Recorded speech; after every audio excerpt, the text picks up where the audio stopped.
Ubicación, cálculo y diseño del drenaje longitudinal.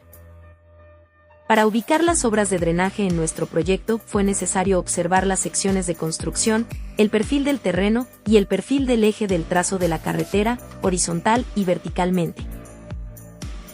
Para poder ubicar bordillos en nuestra vía, se tuvo que revisar la norma de la Secretaría de Comunicaciones y Transporte. Esta nos indica que los bordillos pueden ser de concreto hidráulico, prefabricado o construido en el lugar, de concreto asfáltico o de suelo cemento. En todos los casos los bordillos se considerarán obras provisionales en tanto el talud se vegete y se proteja por sí mismo o sea protegido mediante algún procedimiento, momento en que serán removidos y retirados. Como se indica en la cláusula G de la norma NCTR CAR 103007, bordillos, estos solo se construirán en los terraplenes mayores de 1.5 metros de altura, y se ubicarán longitudinalmente en ambos lados en los terraplenes que se encuentren en tangente, mientras que en curvas horizontales se ubicarán solo en el acotamiento interno.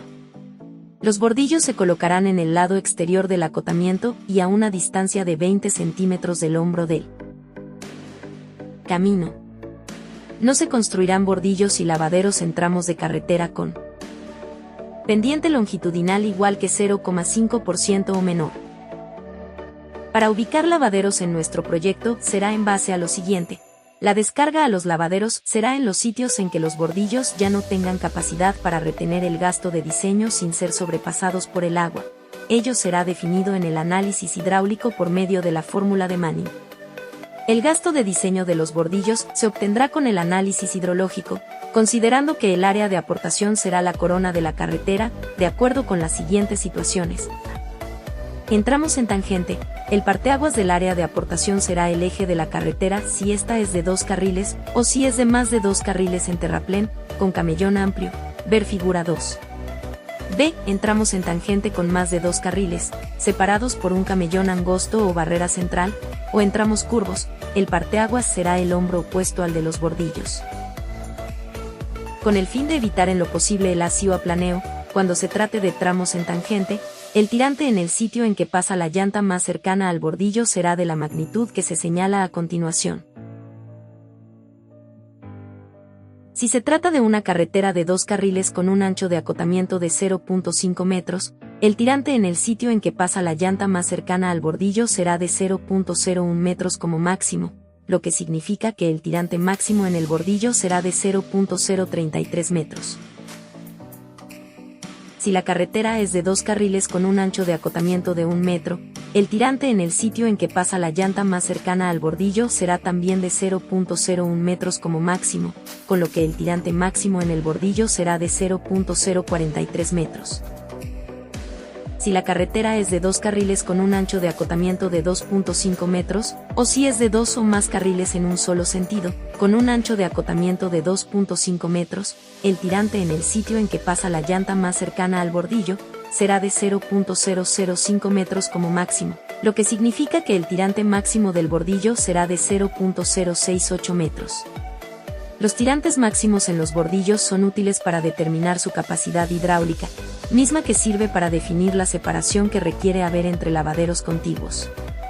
Asimismo, los 3 valores máximos del tirante en los bordillos mencionados en los párrafos anteriores, a saber, 0.033 metros, 0.043 metros y 0.068 metros, permiten definir que la altura máxima de los bordillos en cualquier tipo de carretera sea de 0.10 metros. Así, en la tabla 2 se muestran los espaciamientos o separaciones que tendrán entre sí los lavaderos contiguos que drenan el flujo que llega por los bordillos. Para construir esta tabla se consideró un periodo de retorno de 25 años, una intensidad de lluvia para 5 minutos de duración, y se eligió un valor de 300 milímetros diagonal H que es de los más altos del país para dicha duración. El área de aportación fue variable, en función de la longitud del tramo, del número de carriles y de los anchos de acotamientos. Las pendientes también fueron variables. Con respecto a los criterios anteriores, procedimos a revisar la altura del terraplén de cada estación del eje del proyecto, ya fuera en tangente o en curva. Estos datos los registramos en una hoja de cálculo que se muestra a continuación. De acuerdo con la tabla podemos observar que el proyecto estará compuesto por 15 tramos en donde colocaremos bordillo. En la tabla también se puede observar las longitudes que se tendrán por cada tramo, y si se colocará en ambos lados de la vía o solo en uno. Todo esto de acuerdo con la norma. Con respecto a los lavaderos, nos basamos en la tabla 2 y 3, que se mostraron anteriormente, para colocarlos en la distancia según correspondan, ya sea en tangente o curva. Estos datos también fueron registrados y se muestran en la siguiente tabla en donde podemos observar en qué kilometraje serán colocados.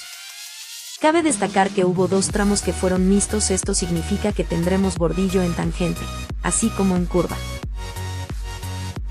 Revisando el perfil del terreno con respecto al perfil del eje de trazo, nos percatamos que no tendremos cortes en taludes y por consiguiente no colocaremos cunetas. Pero se mostrará un ejemplo de cómo se calcula.